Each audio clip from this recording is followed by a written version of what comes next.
खुलुमबाय दिनै आंनि बिपिएल हान्जानि सासे सोद्रोमा जानानै बिटिआर हालामनि मोनफ्रोमबो हारिनि जातिनि बिदा फंबाय बिब' बिनानावमोननिसिम फैगौ रंजालि बैसागुनि हामलायथिखौ बावहरबाय आरो आंनि खुलुमनायखौबो बावहरखाबाय। सार मोनसे जोङो दिनैनि दिनाव मोनसे कुइसन फैबाय थादों जेनेबा बे बिटिसि एबा बे जोंनि दानि बिटिआर एकर्ड गोबां फारागखौ जेनेबा बुंनो थाङोबा गोबां जोंनि बिपिएफ दोलोनि मानसिफ्रा बुंगासिनो दङ बिटिआर एकर्डआव जेबो गैया बेखौ सारा मा बुंगोन?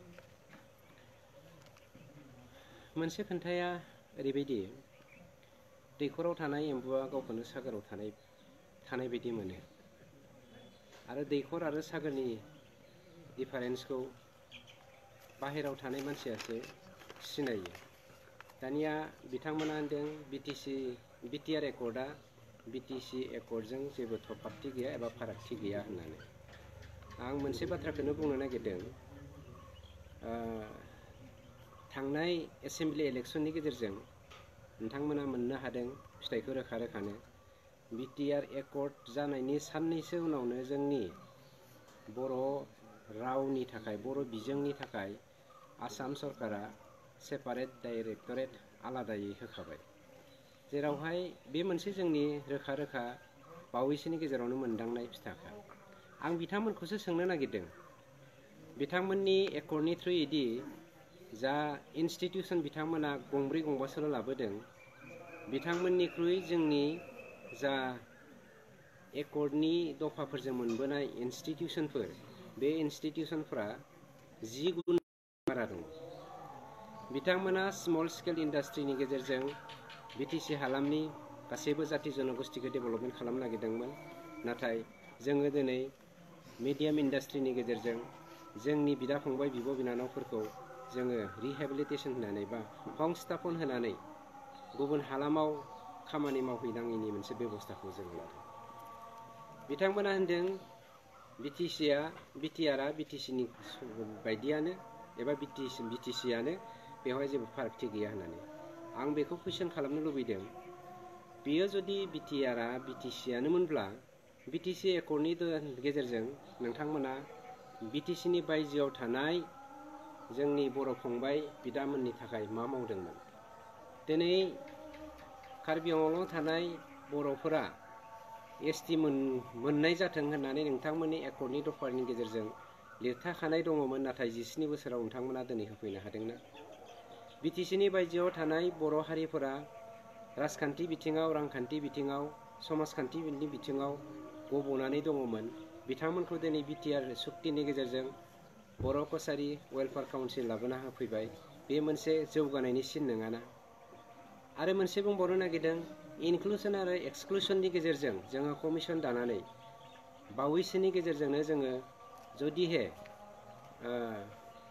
कर'ना भाइरासनि जेंनाया जोबोब्ला राजखान्थि बिथिङाव आखाइ होनानै आसाम सरकारनि दैदेननाय बायदियै जोङो जेब्ला इलेक्सन जानो गोनां जागोन बेवहाय जोंनि हान्जाया थाबैनो जुदि बे सरकारखौ दानो हायोब्ला बिटिसियावहाय जोङो खोब खम समनि गेजेरजोंनो कमिसन दानानै जोङो इनक्लुसन आरो एक्सक्लुसनखौ मावजोबनानै जोङो 60टा सिटनि कनस्टिटिउन्सिनि बाथ्राखौ बोनानै मोनसे आबुं बिटिआर दानो थांगासिनो दङ। बिदि नोजोरखौ होनानै नोंथांमोना बबे बाथ्राखौ नायनानै दिनै बिटिआरखौनो बिटिसि बा बिटिसिखौनो बिटिआर होननानै बुंनो नागिरदों? आं सोमोनांदोंसो। सार जों खोनानो मोन्दों जेनेबा बिटिसिखौहाय जेनेबा बिपिएफ पार्टिया बिराद डेभेलपमेन्ट खालामदों मायाव लामा बायदिसिना दालां कालभार्ट बिल्डिं लुनायाव, थ' बेनो जोंनि सेटिसफेक्सन नामा? अभारअल डेभेलपमेन्टखौ जों बिजोंनो मोनगोन नामा सार? सोलोंथाइ गैयै मोनसे हारिया इयुन गैयै मोनसे हारिफोरबायदि। जाय हारिया सोलोंथाइ गैया बे हारिया मोनफ्रोमबो 14 साननि गेजेरजों गोमालांनायखौ दिनै जोङो रिसार्च स्कलार्सफोरनि रिसार्च खालामनायनि गेजेरजों मोननो हादों। जोंनि बिपिएफ हान्जाया बेसेबां सोलोंथाइ गोनां दैदेनगिरिफोर दङ जों साफ्रोमबो मिथिखागौ। बिथांमोना जाग्लुंनाय लोंग्लुंनाय बेरायग्लुंनाय सोबख्लुंनाय सोबख'नाय बायदिसोनो गोजोबनानै दङ। आरो बिथांमोननि जा जोंनि गेजेराव रिउमार लाबोनाय, बे रिउमार लाबोनाया जोंनि बर' माहारि आरो बे बिटिसि हालामाव थानाय बा बिटिआर हालामाव थानाय गासैबो जाति जनगोष्ठिफोरखौ जाम्बा खालामनानै बिबेकहीन खालामनानै सोबख'बावनो नागिरनायनि मोनसे थान्दानि अनगा गुबुन जेबो गैया।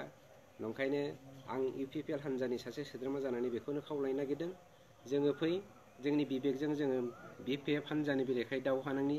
बिथांमोना थांनाय 17 बोसोराव गासैबो जोंनि जा मोननांगौ मोन्थाय, बे मोन्थायफोरखौ सोबख'नानै जोंखौ गोजानाव दोनदों। आरो बिथांमोना नाय दिनै क'क्राझार टाउना बिपिएफ टाउन, बिनि अनगा बिथांमोना मा मावदों? दिनै मोनसे लामाखौनो बिथांमोना 7 बार 8 बार सेंसन खालामनानै जागासिनो दङ। गोबां लेखा गोरों गथ'फोरखौ नोंथांमोननो सेंसन होगोन होननानै गावनि थाखाजोंनो बिथांमोना लन लानानै गावनि न'खरनि धन सम्पतिखौ फानग्लुंनानै लामा दालां बानायग्लुंनानै दिनै बिथांमोना बे बिलखौ होआखै। बिनिख्रुइ गाज्रिसिन सोबख'नाय आरो मा थानो हाबावगौ? आरो बयनिख्रुइ दुखुनांथावसिन बिथांमोना दिनै जानो गैयै मानसिफोरखौ जब कार्ड आरो रेशन कार्ड लानानै पलिटिक्स गेलेदों। बिथांमोननि जब कार्डखौ लानानै बिथांमोना गावसोरनो रां बहननानै जानाया जोंहा गोबां फोरमान दङ। नंखायनो बुङो रायजो राजाफोर, नोंथांमोना बिपिएफनि नंखाय फोलानायाव थांनानै जोंनि जा मोननांगौ मोन्थाय बिटिआर सुक्तिनि जारै मावनो गोनां खामानिफोर, बेखौ मालाबाबो गुबुननि आखायाव गथायना होनो नाङा। आरो बिथांमोना थांनाय 17 बोसोराव जा जाख्ल'बोबाय, बे जाख्ल'बोनाय खाबुखौ आनादार 5 इयार्सजों सानसोबावनो नाङा।